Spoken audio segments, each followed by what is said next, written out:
I think someone forgot to tell the LA Kings that yesterday was Halloween and that's when all the pranks should happen. They also didn't get the memo that it's Cynthia and Callie and my birthday today, and all we asked for was an LA Kings win. And the further the game progressed, all we really asked for was a goal. One goal. Just one. Because the Kings haven't had one in 3 games. 3 whole games, guys. It's 180 minutes of play.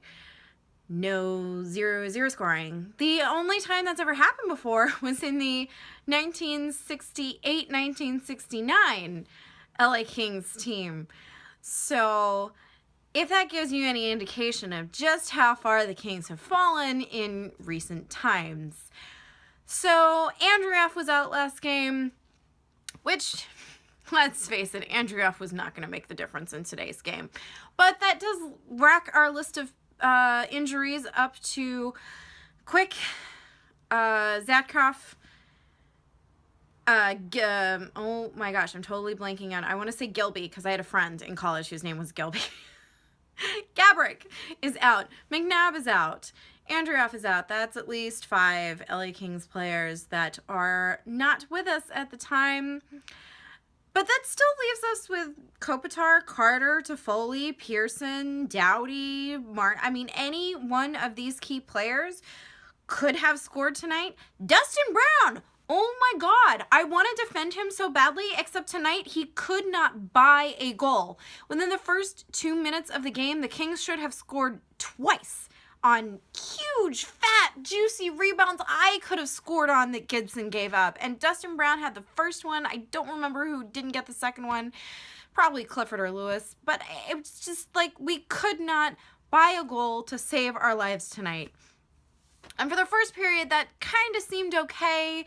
We had an okay rhythm. There was a lot of back and forth. Neither team really got great chances or a lot of control. The Kings did have twice the amounts of shots as the Ducks for a while there. And then Doughty got called on a penalty, which he was pissed about. Truthfully, I did not see it clearly enough, but he seemed to think that he got all of the puck and none of the man, but he was called for tripping. And that was almost the best 2 minutes that the Kings played tonight. It was amazing. The Ducks didn't even get a shot off on goal. They couldn't even set up a shot, let alone get a shot off. The Kings were just constantly clearing. It was great hockey. It didn't seem to slow the momentum down at all. So, and that happened with maybe like 17 minutes gone in the first period. So when we had 30.8 seconds left, the last thing anyone expected, particularly Budaj, who kind of looked around and went, oh, the puck's behind me in the net. Oh, that's bad. But, 1-0, not exactly the energy you want to end the first period on, obviously, but totally something that you can come back from. It's just one goal, and they'd been playing well enough and had some pretty good chances that one goal wasn't going to make a huge difference. But then the second period happened, and we know how notorious the Kings have been this season with second periods. It's where they have just completely collapsed in the, what have we lost now, five games? And it was all the second period in all of those games, and 6. We've lost a lot of games. I'm losing track of them at this point. And it's only November, guys. It's going to be a really long season. So anyway, it started a couple of minutes in. Jake Muzzin gets 4 minutes for high sticking.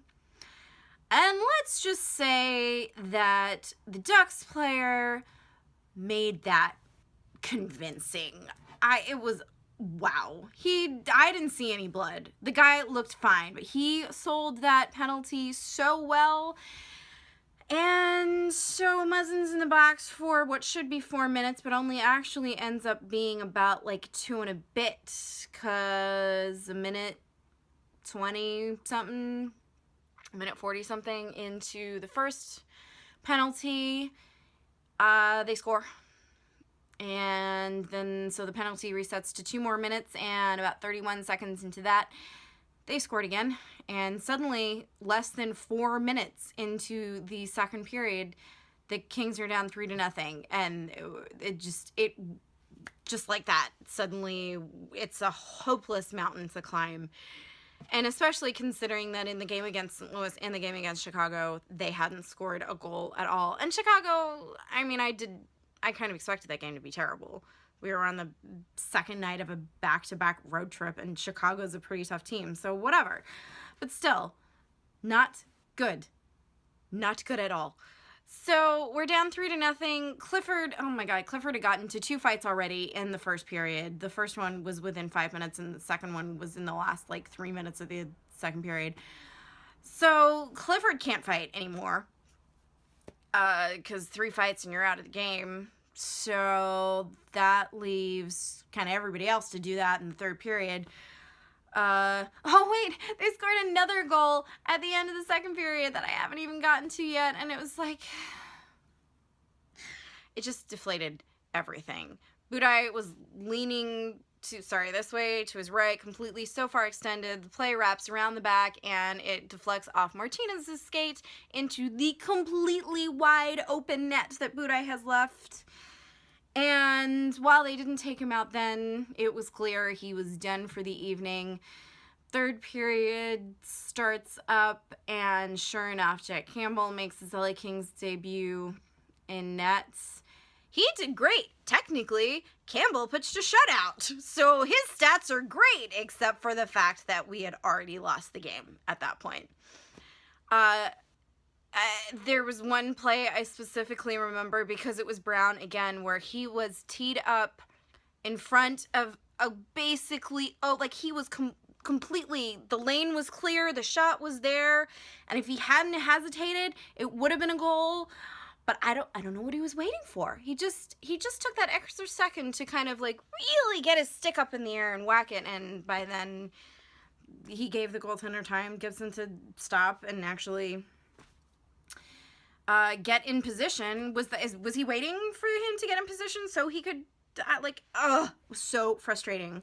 Toffoli at one point was the only player, he got a huge stretch pass, was pretty much the only player in the zone, and he still didn't take the shot because the one defenseman there, I guess, was bugging him too much. And then that's when Doughty starts basically trying to single-handedly win the game. And while it looks pretty good when he does that, he's a good enough player to be able to do everything. You know that it's basically over when we've started trying to get Doughty to be the only one on the ice doing anything. So sure enough, we get a power play with 2 minutes and 51 seconds left. So in theory, you pull the goalie and you've got 6 attackers and they have 4 defensemen, and even then they still didn't pull the goalie because I guess they thought that 5-on-4 would be enough to be able to get the goal, but it wasn't. And so I have no pretty goals to even show you in this rehab. There was nothing. There was no good to come from this game, basically. And it was against the Ducks, who we hate. So that was fun. So instead of complaining about all the terrible things that did happen, like I've been doing for the last 8 minutes, I'm just going to leave you with some Chris Sutter dance cam. Hope everyone enjoys their Halloween candy, because a sugar high may be the only thing that will make this day better.